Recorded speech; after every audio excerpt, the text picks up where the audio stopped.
हम लोग कंटिन्यू करते हैं, है ना। जो ग्रुप बी के लिए हम लोग बात कर रहे थे, पॉलिटेक्निक कॉलेज का जो ग्रुप बी में हमारा मैथमेटिक्स 2 पढ़ना था, है ना। इसका एक लेक्चर हम आपको बना के दिए थे वीडियो में, जिसमें हम बताए थे कि फंक्शन क्या होता है, कैसे हम लोग डिफाइन करते हैं फंक्शन को। और इसके बाद हम लोग को जो मेनली पढ़ना है, जो हमारे सिलेबस में कंटेंट है, वो फंक्शन का डोमेन एंड रेंज निकालना है।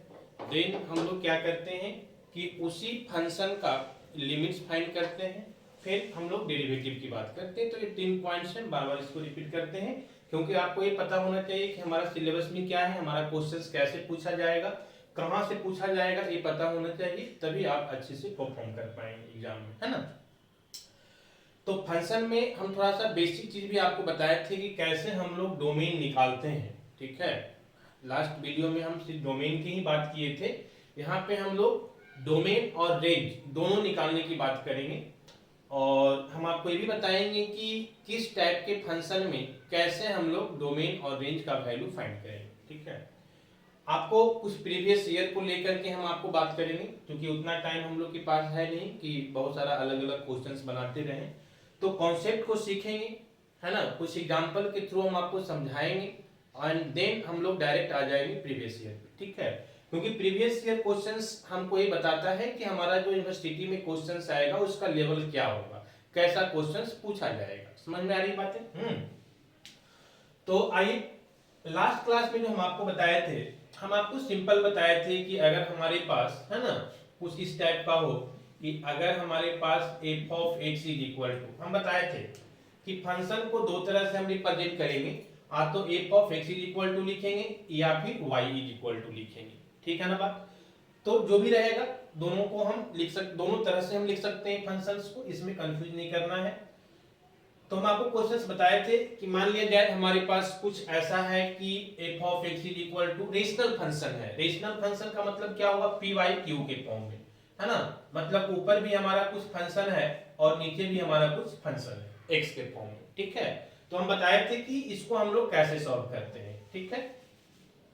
सिंपली हम लोग ये डिस्कस किए थे कि जब भी रेशनल पी वाई क्यू के फॉर्म में हो, मतलब रेशनल फंक्शन के फॉर्म में हमारा हो कोई भी फंक्शन, ठीक है ना, तो हम लोग क्या करते हैं कि जो डिनोमिनेटर में होता है वैल्यू फंक्शन का, है ना, that should not equal to 0, इसका वैल्यू 0 के बराबर नहीं होना चाहिए। ये हम देखे थे लास्ट क्लास में, ठीक है ना।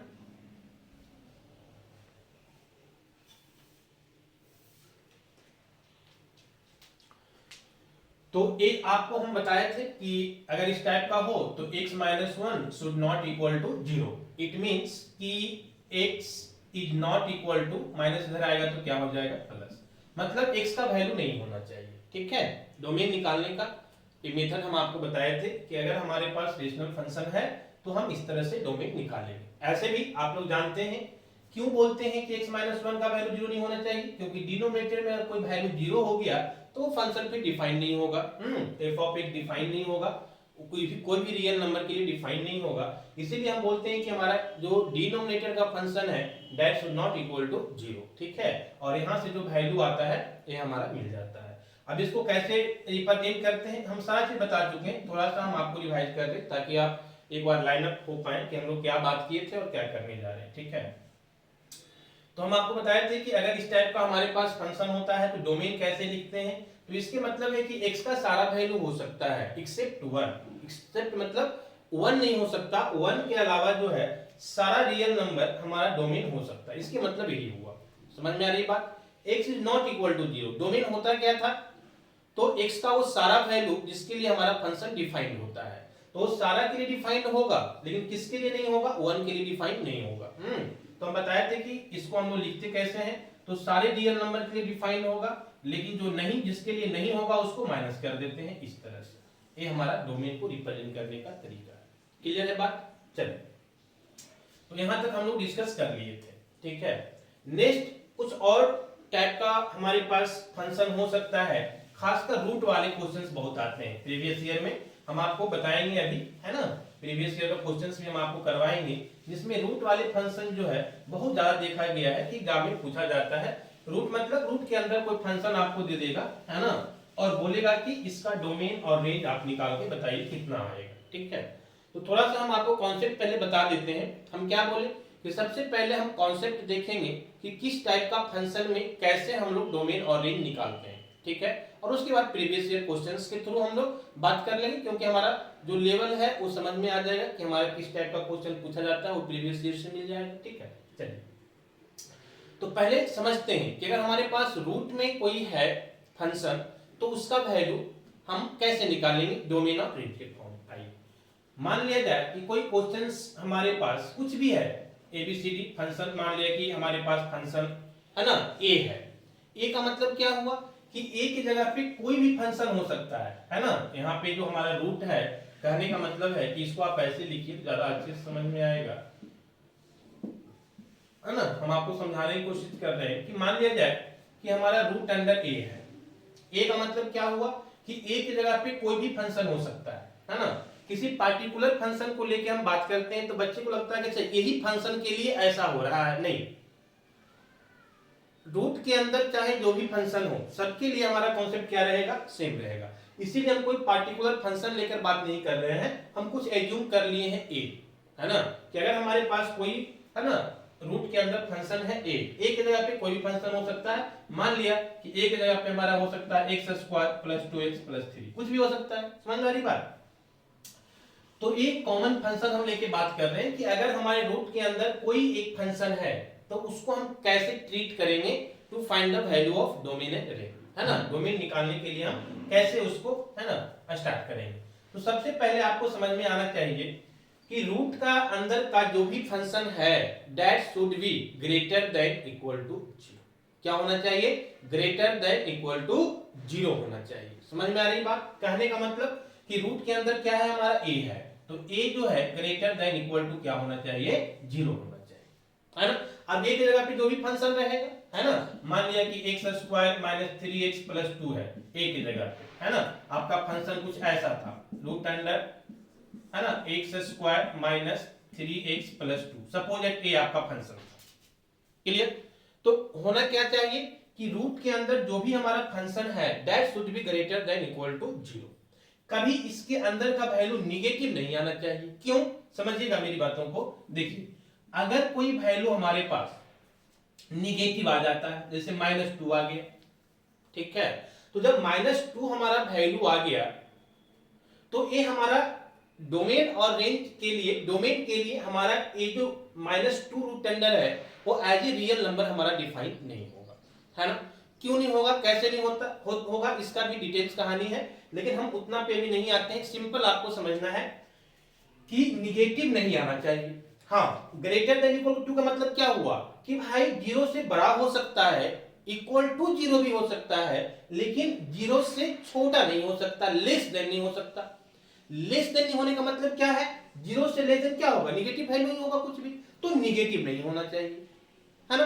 तो बस बहुत ही सिंपल पॉइंट्स है कि हमारा जो भी रूट के अंदर फंक्शन होगा that should be greater than equal to 0। कहने का मतलब कि ये निगेटिव नहीं होना चाहिए। जैसे यहाँ पे a की जगह पे हमारा एक फंक्शन है, तो इस फंक्शन का वैल्यू क्या होना चाहिए, है ना, ग्रेटर देन इक्वल टू 0 होना चाहिए। इसी कॉन्सेप्ट को लेकर हम लोग आगे बढ़ते हैं।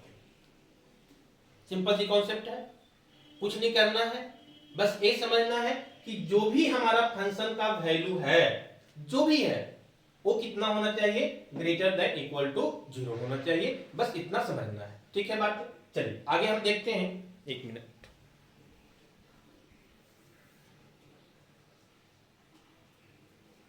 है ना, लाइटिंग का ही बहुत सिस्टम होता है, ठीक करना पड़ता है। ये देखिए कहने का मतलब ये हुआ कि जो भी वैल्यू रहेगा उसका क्या होना चाहिए, ग्रेटर देन इक्वल टू 0 होना चाहिए। चलिए पहला पॉइंट। एक पॉइंट और इसमें समझना है। क्या समझना है, एक पॉइंट और, कि अगर हमारा रूट कुछ इस तरह से हो फंक्शन में, f of x is equal to, है ना, रूट अंडर, ऐसे समझिए यहाँ पे रूट अंडर a था, यहाँ पे अगर हमारा रूट अंडर 1/a होता, है ना, या उनके जगह पे और भी कोई फंक्शन होता। समझ में आ रही है बात, ठीक है। तब हम कैसे इसको स्टार्ट करते, क्लियर बात।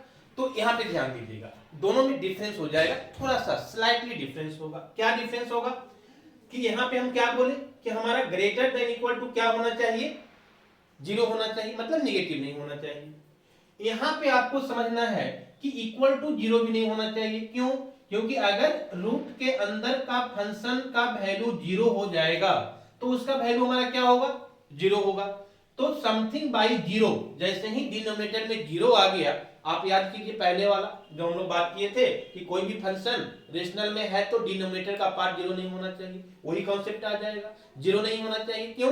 क्योंकि 0 हो जाएगा फिर से हमारा रियल नंबर के लिए डिफाइन नहीं होगा डोमेन। समझ रहे हैं बात को? तो कहने का मतलब हुआ कि यहां पे हम लोग बोलेंगे कि a का वैल्यू क्या होना चाहिए, ग्रेटर देन 0 होना चाहिए, है ना। इक्वल टू 0 नहीं होना चाहिए। क्यों? क्योंकि अगर इक्वल टू 0 हो जाएगा तो रूट अंडर, है ना, 0 का वैल्यू 1/0, फिर हमारा क्या हो जाएगा, अनडिफाइंड हो जाएगा। तो ये चीज को समझना है कि 0 नहीं होना चाहिए, है ना। क्या होना चाहिए, ग्रेटर देन। और लेस देन तो बिल्कुल नहीं होना चाहिए, क्योंकि रूट वाला तो हम लोग पहले ही पढ़ चुके कि रूट के अंदर अगर निगेटिव वैल्यू आ गया तो फिर हमारा डोमेन के लिए डिफाइन नहीं होगा। ठीक है, तो हमारा निगेटिव भी नहीं होना चाहिए, यहाँ 0 भी नहीं होना चाहिए। क्यों? क्योंकि अगर 0 हो जाएगा तो समथिंग बाय 0 फिर से हमारा डिफाइन नहीं होगा।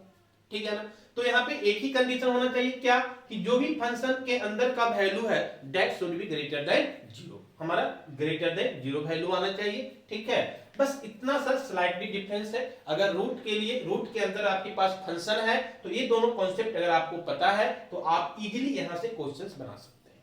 बात समझ में आ रही है? चलिए, अब इसी कॉन्सेप्ट को लेकर हम क्वेश्चंस पे आते हैं और आते हैं डायरेक्ट प्रीवियस ईयर के क्वेश्चंस पे। ठीक है, इधर उधर की बात करने से कोई फायदा है नहीं। ठीक है, क्योंकि हमारा रिक्वायरमेंट है कि हमारा जो बोर्ड में एग्जाम एसबीटी में पूछा जाता है वो हमारा क्वेश्चंस बनना चाहिए। ठीक है, तो कॉन्सेप्ट हम आपको बता दिए, हम आते हैं डायरेक्ट क्वेश्चंस पे जो हमारा प्रीवियस ईयर क्वेश्चन है। ठीक है, चलिए देखिए, एक क्वेश्चन आपको पूछा गया है एसबीटी में कि अगर हमारे पास फंक्शन कुछ इस तरह से है ना, अगर हमारे पास फंक्शन है f of x is equal to root under 3 minus 2x। एक बार हम मैच कर लेते हैं क्वेश्चंस कि सेम है ना।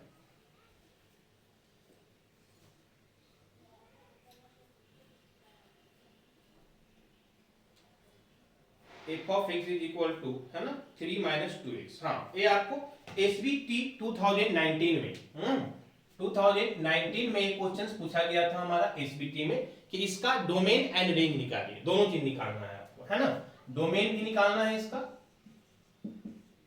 एंड रेंज भी निकालना है। ठीक है, इसका डोमेन भी निकालना है और रेंज भी निकालना है। रेंज क्या होता है, क्या समझते हैं रेंज का मतलब? तो रेंज का मतलब हुआ कि y का वो सारा वैल्यू, जैसे इसको हम लोग ऐसे भी लिख सकते हैं ना, y is equal to root under 3 minus 2x। ठीक है, तो डोमेन क्या हुआ कि x का वो सारा वैल्यू जिसके लिए हमारा फंक्शन डिफाइंड हो वो हमारा x हो गया, डोमेन हो गया। x का वो सारा वैल्यू जिसके लिए हमारा फंक्शन क्या होना चाहिए, डिफाइंड होना चाहिए, वो हमारा क्या हो जाएगा, डोमेन हो जाएगा। रेंज किसको बोलेंगे? तो y का, है ना, एक डोमेन के फंक्शन जो वैल्यू आएगा, डोमेन का जो वैल्यू आएगा वो सारे वैल्यू के लिए कुछ y का भी वैल्यू आएगा। समझ में आ रही है ना बात? जैसे मान लिया जाए कि हमारा x का वैल्यू सपोज है कि हमारा आ गया 1 2 3, सपोज है कि हमारा डोमेन आ गया 1 2 3, तो x का वैल्यू जब 1 2 3 पुट करेंगे तो y का भी कुछ वैल्यू मिलेगा हमको। सिंपल सी बात है, बिल्कुल मिलेगा, है ना, क्योंकि फंक्शन हम डिफाइन किए थे, वही बताए थे कि फंक्शन का मतलब ही है कि अगर हम कुछ इनपुट दे रहे हैं तो उसका आउटपुट होना चाहिए, तभी वो फंक्शन डिफाइंड होगा। मतलब एक टाइप का स्पेशल टाइप का रिलेशन हम बताए थे कि जिसमें हर एक इनपुट का अपना आउटपुट होता है, मतलब सेट ए का अपना सेट बी के साथ कुछ इमेज होता है, रिलेशन होता है ना। तो जब हम x का वैल्यू पुट करेंगे तो y का वैल्यू कुछ मिलेगा, तो y का वो सारा वैल्यू जो x के सारे वैल्यू के लिए हमारा मिलेगा वो हमारा क्या कहलाएगा, रेंज कहलाएगा। समझ में आ रही होगी बात, है ना। चलिए दोनों निकालेंगे, देखते हैं कि हम कैसे निकालेंगे। सिंपल, जो अभी हम कॉन्सेप्ट आपको बताए थे उस कॉन्सेप्ट को फॉलो कीजिए। हम क्या बताए थे कॉन्सेप्ट कि अगर आपके पास फंक्शन है f of x is equal to root under a, तो क्या होना चाहिए, a should be greater than equal to 0। देखिए यहाँ पे ये सिंपल में है ना, कोई रेशनल के फॉर्म में तो है नहीं। रेशनल का फॉर्म मतलब क्या होता है, p बाई क्यू, कि एक फंक्शन ऊपर भी है एक नीचे भी है, या ऊपर कोई कांस्टेंट वैल्यू है नीचे फंक्शन है, ऐसा तो है नहीं। यही वैल्यू अगर कुछ ऐसा होता कि 2 upon root under 3 minus 2x, है ना। तो ये दोनों में हमारा कॉन्सेप्ट थोड़ा सा क्या हो जाता है, चेंज हो जाता है। क्या चेंज होता है, अगर हमारे पास इस टाइप का फंक्शन है तो हम क्या करेंगे, हम सिंपली बोलेंगे कि that should be greater than equal to zero, और अगर इस टाइप का फॉर्म में होता तो हम क्या बोलते कि ग्रेटर देन जीरो, मतलब इक्वल टू नहीं होगा यहाँ पे, इतना ही चेंज होता है ना। और इतना ही कारण क्वेश्चन क्या हो जाता है, गलत हो जाता है, क्योंकि आप एक ही कॉन्सेप्ट जानते हैं कि रूट के अंदर है ना हमारा वैल्यू जो है नेगेटिव नहीं होना चाहिए, means greater than equal to zero होना चाहिए। आप जैसे ही देखते हैं रूट आप समझ जाते हो ए अंदर का जो हमारा फंक्शन है that should be greater than equal to zero, लेकिन यहाँ पे मिस्टेक हो जाता है, हाँ? क्योंकि जीरो हम लेंगे तो 2/0 हमारा अनडिफाइंड हो जाएगा। समझ में आ रही बात, चलिए तो यहाँ पे हम क्या करेंगे, सिंपल सी हम जो हमारा कॉन्सेप्ट है कि जो भी फंक्शन के अंदर का वैल्यू है that should be greater than equal to zero, तो 3 minus 2x is greater than equal to zero होना चाहिए, ठीक है। यहां से अगर हम देखेंगे तो हम ये लिख सकते हैं कि 3 is greater than equal to 2x, ये नेगेटिव 2x इधर आएगा तो पॉजिटिव हो जाएगा, है ना। तो यहां से अगर हम देखेंगे तो हमारा क्या मिलेगा, हम ये भी बोल सकते हैं, इसको ऐसे भी लिख सकते हैं कि 2x is less than equal to 3, same ही चीज है, खाली मुंडा करके लिख दिए हैं। अगर यहां से हम x का वैल्यू निकालेंगे तो x should be less than equal to 3/2। समझ में आ रही है बात कि x का वैल्यू कितना होना चाहिए, तो 3 से है ना लेस देन इक्वल टू होना चाहिए, ठीक है। तो ये हमारा डिफाइन हो गया कि हमारा x का वैल्यू जो है वो 3/2 से इक्वल भी हो सकता है 3/2 के, या इससे छोटा जितना भी वैल्यू है सारा वैल्यू हो सकता है। मतलब क्या हुआ कि 3/2 से ग्रेटर वैल्यू हमारा x डिफाइन नहीं होगा, मतलब हमारा जो डोमेन हो गया वो क्या हो गया, तो भाई आप 3/2 से लेकर के इसका छोटा इनफाइनाइट तक, मतलब माइनस इनफाइनाइट तक आप जा सकते हैं। समझ में आ रही है ना बात को, तो इसको हम कैसे रिप्रेजेंट करेंगे, थोड़ा सा इसको भी समझिएगा, इसको भी रिप्रेजेंट करने का है ना क्या हमारा तरीका है, इसको थोड़ा सा ध्यान दीजिएगा। देखिए कैसे रिप्रेजेंट करेंगे, है ना। आइए इसको इरेज करते हैं। इसके मतलब हुआ कि हमारा जो भी x का वैल्यू है वो 3/2 या 3/2 से छोटा है, वो सारा का सारा हमारा डोमेन कहलाएगा। क्योंकि जब हम इस कॉन्सेप्ट को यूज किए, जो हमारा रूट का कॉन्सेप्ट है डोमेन के लिए, तो x का वैल्यू जो आ रहा है वो आ रहा है less than equal to 3/2। Less than equal to, ये चीज को बहुत लोग समझ नहीं पाते हैं, थोड़ा सा बेसिक कमजोर होने के कारण। ये तो बहुत सिंपल है कि लेस देन इक्वल टू 3/2 का मतलब क्या हुआ कि भाई आ तो 3/2 हो सकता है या उससे छोटा सारा वैल्यू हमारा x का हो सकता है। तो उस 3/2 से छोटा सारा वैल्यू हमारा क्या होगा, माइनस इनफाइनाइट से लेकर कहां तक, हमारा 3/2 तक। क्यों, क्योंकि इक्वल टू जीरो भी बोल रहा है। अब इसको भी लिखने का थोड़ा सा तरीका है, समझिए इसको, देखिए कैसे। यहां पे हम जब डोमेन लिखेंगे तो हम बोलेंगे कि भाई हमारा जो वैल्यू है वो माइनस इंफिनिटी, है ना, दिख तो रहा है ना। चलिए आ जाइए यहां पे, जब हम डोमेन लिखेंगे तो कैसे लिखेंगे जी, डोमेन जो होगा वो हमारा माइनस इंफिनिटी से लेकर कहां तक होगा, तो 3/2 तक, है ना। अब यहां पे ब्रैकेट लगाते हैं, कैसे लगाते हैं, तो माइनस इंफिनिटी हो या इंफिनिटी हो, ये दोनों पे हमेशा हम ओपन ब्रैकेट लगाते हैं, है ना। क्या लगाते हैं, ओपन। और यहां पे हम लगाएंगे क्लोज वाला ब्रैकेट। क्लोज वाला क्यों लगा रहे हैं, क्योंकि हमारा 3/2 के इक्वल भी हो सकता है। तो अगर 3/2 के इक्वल है तो हम क्लोज वाला ब्रैकेट देंगे, और अगर सिर्फ लेस देन होता, मतलब 3/2 से छोटा ही सारा वैल्यू होता, इक्वल टू नहीं होता, मतलब 3/2 के बराबर नहीं होता, तो हम यहां भी क्या लगाते, ओपन ब्रैकेट लगाते इस तरह से। कब लगाते, जब ऐसा होता कि x का वैल्यू लेस देन कितना है, 3/2 है। इसके मतलब क्या है कि भाई 3/2 से छोटा तक ही है, इसके बराबर 3/2 के बराबर भी नहीं है ना। लेकिन इसका मतलब क्या होगा कि 3/2 के बराबर भी है, इक्वल वैल्यू भी है।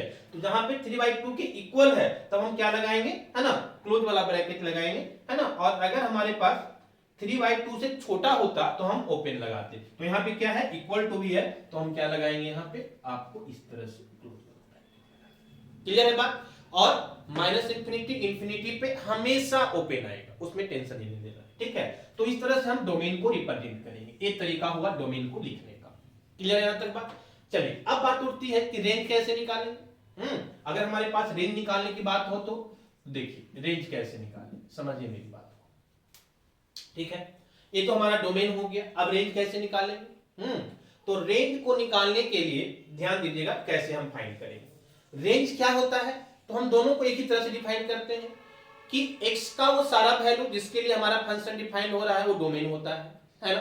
फिर y के वो सारा वैल्यू जिसके लिए हमारा फंक्शन डिफाइन होगा। और हम क्या करेंगे इसके लिए, अभी तो हमारा जो x के फॉर्म में जो फंक्शन है x के y is equal to x के फॉर्म में है। अब हम क्या करेंगे कि x is equal to y के फॉर्म में ले आएंगे। कैसे, समझिएगा, थोड़ा सा ध्यान दीजिएगा, है ना। जैसे मान लिया जाए कि हमारे पास फंक्शन क्या था, हमारे पास फंक्शन कुछ ऐसा था कि y is equal to this is root under, है ना, 3 माइनस 2x, ये हमारा वैल्यू था। हम क्या कर रहे हैं समझिएगा, मेरा एम क्या है, मेरा एम है कि हम x is equal to y के फॉर्म में ले आए। समझ में आ रही बात? अब इसके लिए हम क्या करेंगे, थोड़ा सा इसको, है ना, कुछ मेथड को फॉलो करेंगे। मतलब हम यहाँ पे थोड़ा सा दिमाग लगाना पड़ेगा कि हम क्या कुछ करें ताकि हमको x के फॉर्म में y आ जाए, है ना। तभी तो हम फिर बोलेंगे कि भाई y का वो सारा वैल्यू जिसके लिए हमारा फंक्शन डिफाइन होगा हमारा क्या कहलाएगा, रेंज कहलाएगा। जिस तरह से हम बोले क्या कि x का वो सारा वैल्यू जिसके लिए हमारा फंक्शन डिफाइंड होगा वो हमारा डोमेन कहलाएगा। तो इसको हम y के फॉर्म में, x के फॉर्म में लाना चाहते हैं। कैसे, है ना, दोनों साइड इसको स्क्वायर कर दीजिए, बोथ साइड स्क्वायर कर दीजिए। अगर दोनों साइड आप स्क्वायर करेंगे तो सबसे पहले आपका रूट हट जाएगा, तो ये y square is equal to क्या हो जाएगा, 3 माइनस 2x। क्लियर है बात? हम x को लाएंगे ना, x के फॉर्म में लाना है ना, x इज इक्वल टू लाना है ना, तो x इज इक्वल टू लाना है तो हम क्या करेंगे कि हम इसको x को इधर ले आएंगे तो नेगेटिव पॉजिटिव हो जाएगा, 2x इज इक्वल टू 3 तो हमारा पहले से था और ये पॉजिटिव इधर आके क्या हो जाएगा हमारा माइनस y स्क्वायर। क्लियर है बात यहां तक? चलिए अब हम क्या करेंगे, इसको हमको किसके फॉर्म में लाना है, x के फॉर्म में लाना है, ठीक है ना, y के फॉर्म में लाना है। तो y को आप इधर ले आइए। अगर आप y इज इक्वल टू इतना है, x इज इक्वल टू अगर आप लाते हैं तो हमारा क्या हो जाएगा बताइए। आप बोलेंगे कि सर लिख सकते हैं x is equal to 3 minus y square upon, है ना। अब हमारा ये y के फॉर्म में आ गया। किसके फॉर्म में आ गया, हमारा y के फॉर्म में आ गया, ठीक है। अब क्या करेंगे, ध्यान दीजिएगा मेरी बात को। यहाँ पे दो तरह का क्वेश्चन होता है। एक क्वेश्चन तो आपको यहीं से आंसर मिल जाएगा। कब मिल जाएगा कि यहाँ पे अगर डिनोमिनेटर में y का फॉर्म आ जाता तो आगे करने की जरूरत नहीं होता, हम यहीं से डिफाइन कर देते। समझ में आ रही बात? लेकिन यहाँ पे हमारा कांस्टेंट मिल रहा है, डिनोमिनेटर में y का फॉर्म नहीं मिल रहा है, तब थोड़ा सा एक स्टेप और करना पड़ेगा। क्या एक स्टेप और करना पड़ेगा, चलिए देखिए। हम क्या देख रहे हैं कि हमारा जो x का वैल्यू है ये लेस देन इक्वल टू कितना है, 3/2 है। समझ में आ रही बात? हमारा x का वैल्यू जो है वो कितना है, लेस देन इक्वल टू 3/2 है ना। तो हम कहने का मतलब ये हुआ कि जहां पे हमारा x है वहां पे लिख सकते हैं क्या, 3/2, है ना। कहने का मतलब है इसको आप वैल्यू को पुट कर दीजिए ऐसे। देखिए इसको इरेज करते हैं इधर वाले पार्ट को, या फिर आप इधर नहीं देख पाएंगे, चलिए इधर वाले पार्ट को हम इरेज करते हैं। आप क्या करेंगे कि वीडियो को पॉज करके आप इसको लिख लेंगे, है ना, फिर आप आगे वाले चीज को लिखेंगे। देखिए क्योंकि स्पेस है नहीं इसलिए हमको इरेज करना पड़ रहा है। मेरा कहने का मतलब ये था कि इस हम दो तरह से, फिर से हम आपको रिपीट कर रहे हैं, यहाँ पे कंफ्यूजन होता है। दो तरह से यहाँ से हम लोग का रेंज निकलता। पहला, अगर डिनोमिनेटर हमारा y के फॉर्म में आ जाता तो आगे हमको करने की जरूरत नहीं होता, यहीं पे हम देख लेते कि भाई डिनोमिनेटर में y है तो y जो भी फंक्शन है वो 0 के बराबर नहीं होना चाहिए, क्योंकि 0 के बराबर हो जाता तो फंक्शन डिफाइन नहीं होता, तो हमारा यहीं से काम हो जाता। लेकिन यहाँ पे कांस्टेंट आ गया है डिनोमिनेटर में, y का फंक्शन नहीं आया है, तो हम क्या करेंगे, है ना, तो इसमें हम x का वैल्यू को पुट करेंगे। x का वैल्यू हमारा जो यहाँ पे रेंज वाला जो आया था, देखो यहाँ पे एक चीज कितना आया था, लेस देन इक्वल टू 3/2।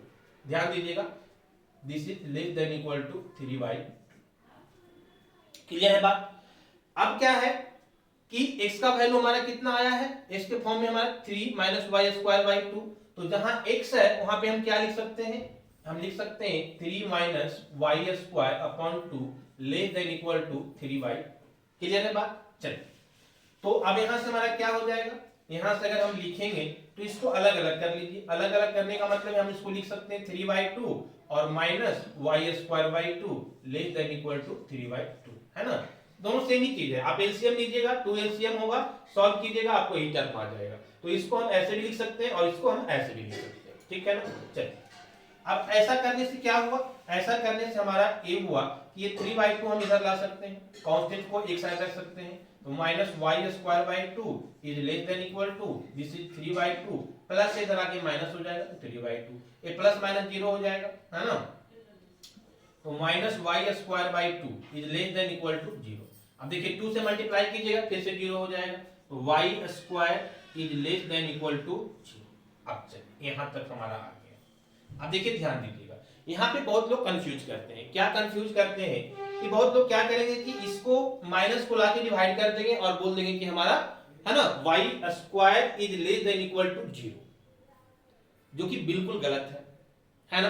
कहने का मतलब क्या हुआ कि अगर आप इधर माइनस को ला करके डिवाइड कर देंगे और 0/समथिंग बोलेंगे कि 0 होता है, ठीक है, लेकिन उस कंडीशन में आपका वैल्यू क्या आ जाएगा, y² is less than equal to 0। अब बताइए y का कोई भी वैल्यू के लिए अगर स्क्वायर में है तो कभी लेस देन 0 होगा क्या, कभी नहीं होगा। मान लिया आप माइनस में भी ले लेते हैं, -1 या -2, तो -2 का भी स्क्वायर करोगे, ठीक है ना, तो ये कितना आ जाएगा, 4 आ जाएगा, माइनस माइनस प्लस हो जाएगा, तो ये लेस देन इक्वल टू 0 हो सकता है क्या, कभी नहीं हो सकता है। तो यहाँ पे एक बहुत बड़ा छोटी छोटी लेकिन मोटी बातें वाले कहानी है, इस पे ध्यान नहीं देते हैं लोग, है ना, लेकिन यहाँ पे बहुत ही जिसको बोलते हैं ब्लंडर मिस्टेक होने की चांस होती है, ठीक है ना। चलिए तो करना क्या है, यहाँ पे करना ये है कि हम a इक्वल को इधर लाएंगे तो हमारा साइन क्या हो जाएगा, पॉजिटिव हो जाएगा। तो हम बोल सकते हैं, यहाँ पे आ जाइए, देखिए हम इसको ये बोल सकते हैं कि हम लिख सकते हैं यहाँ पे कि भाई ये हमारा 0 रह जाएगा। 0 रहने का मतलब क्या है, इधर आ जाएगा 0 ही बचेगा ना, तो ये 0 बचेगा और इसको हम इधर ले आएंगे, लेस देन इक्वल टू है ना, this is less than equal to कितना है, 0 पहले से था और प्लस y²। समझ में आई बात। इसके मतलब क्या हुआ, इसके मतलब हुआ ये 0 हो गया greater than less than equal to कितना, y²। मतलब हम लिख सकते हैं कि y² is greater than equal to क्या, है ना। तो यहाँ पे बहुत ही सिंपल चीज है लेकिन मिस्टेक होने की चांस होता है। कभी ऐसा मत कर देंगे कि y² is less than equal to 0, क्योंकि स्क्वायर हो गया तो वो कभी नेगेटिव हो ही नहीं सकता, और लेस देन 0 का मतलब इक्वल टू 0 का मतलब, हाँ 0 हो सकता है लेकिन नेगेटिव नहीं हो सकता, है ना। तो यहाँ पे आप कभी भी नेगेटिव नहीं दिखाएंगे y² को, क्योंकि y² नेगेटिव हो जाए एक किसी भी वैल्यू के लिए डिफाइन ही नहीं होगा। अगर नेगेटिव वैल्यू भी लेंगे तो नेगेटिव इंटू नेगेटिव स्क्वायर करेंगे तो पॉजिटिव हो जाएगा, और पॉजिटिव तो पॉजिटिव ही रहेगा, ठीक है ना। तो ये चीज को ध्यान दीजिएगा। तो हम क्या किए कि भाई इसको हम इधर ले आए, इसको हम इधर ले आए तो ऑब्वियस सी बात है, जैसे हमारे पास कुछ ऐसा होता है कि x² + 2 = 1, तो हम इसको जब इधर ले आते हैं x², है ना, इसको हम इधर ले आए, इधर ले आए तो 2 और -1 1 बचेगा, तो यहाँ क्या बच गया, 0। मतलब इधर कुछ, इधर का सारा टर्म अगर इधर आ गया तो 0 बच गया। उसी तरह से हम क्या किए कि इधर का एक ही टर्म था, हम राइट साइड ले आए तो यहाँ क्या बच गया, 0 बच गया, तो हम 0 लिख देंगे। Is less than equal to 0 पहले से था और ये नेगेटिव आगे क्या हो गया, पॉजिटिव हो गया। तो इसका मतलब क्या हुआ कि 0 is less than equal to y², है ना। कहने का मतलब क्या हुआ कि y² is greater than equal to 0। तो यहाँ से वही चीज को हम ऐसे भी लिख सकते हैं कि y² is greater than equal to 0। अब ये संभव है कि y² का वैल्यू हमारा 0 के इक्वल भी हो सकता है और ग्रेटर भी हो सकता है। कब, जब हम y का वैल्यू 0 पुट करेंगे तो 0 का स्क्वायर 0 हो जाएगा। समझ में आ रही बात। और अगर हम 0 के अलावा कोई भी वैल्यू ले लेंगे, नेगेटिव या पॉजिटिव, तो क्योंकि स्क्वायर है वो हमारा क्या देगा, ग्रेटर देन वैल्यू देगा। समझ में आ रही बात। तो कहने का मतलब सिंपल ये हुआ कि अब यहां से हम बोल सकते हैं, है ना, कि y इज, है ना, रूट करेंगे तो फिर से वही greater than equal to, clear. y² को हटाएंगे, रूट अंदर करेंगे तो रूट का 0 का हमारा 0 ही मिलेगा, ठीक है ना। तो ये हमारा ऐसे लिख सकते हैं। इसके मतलब क्या हुआ कि रेंज हमारा y का वो सारा वैल्यू होगा जो क्या होना चाहिए, 0 और 0 से बड़ा होना चाहिए। समझ में आ रही। तो हम ऐसे भी लैंग्वेज में लिख सकते हैं कि हमारा जो रेंज होगा वो all set of value which is, है ना, ग्रेटर देन इक्वल टू 0। या फिर आप दिखाना चाहते हैं तो आप दिखा भी सकते हैं। रेंज को कैसे दिखाएंगे, तो रेंज को आप ऐसे दिखाएंगे कि रेंज इज इक्वल टू क्या होगा, 0 के बराबर भी और बड़ा भी। तो हमारा कहने का मतलब हो गया कि इक्वल भी है 0 का, तो हम क्लोज ब्रैकेट देंगे और 0 से लेकर कहां तक, इंफिनिटी तक। इंफिनिटी पे हम ओपन देते हैं। तो हम इस तरह से भी दिखा सकते हैं, या फिर लैंग्वेज में भी आपको बुक में लिखा हुआ रह सकता है कि ऑल पॉजिटिव वैल्यू जो होगा, है ना, और इक्वल टू 0 भी, मतलब नॉन नेगेटिव वैल्यू, मतलब नेगेटिव वैल्यू को छोड़कर 0 और सारा पॉजिटिव वैल्यू हमारा क्या होगा, तो रेंज होगा। ठीक है, तो आप इस तरह से डोमेन और रेंज निकाल सकते हैं। कुछ और भी हम क्वेश्चन आपको डिस्कस करेंगे, आज थोड़ा सा टाइम का लिमिट है ना, तो हम देखेंगे नेक्स्ट का चीजों को नेक्स्ट क्लासेस में, और थोड़ा सा आप लोग है ना इसको अच्छे से देखिए, समझिए और इससे सीखिए। ओके।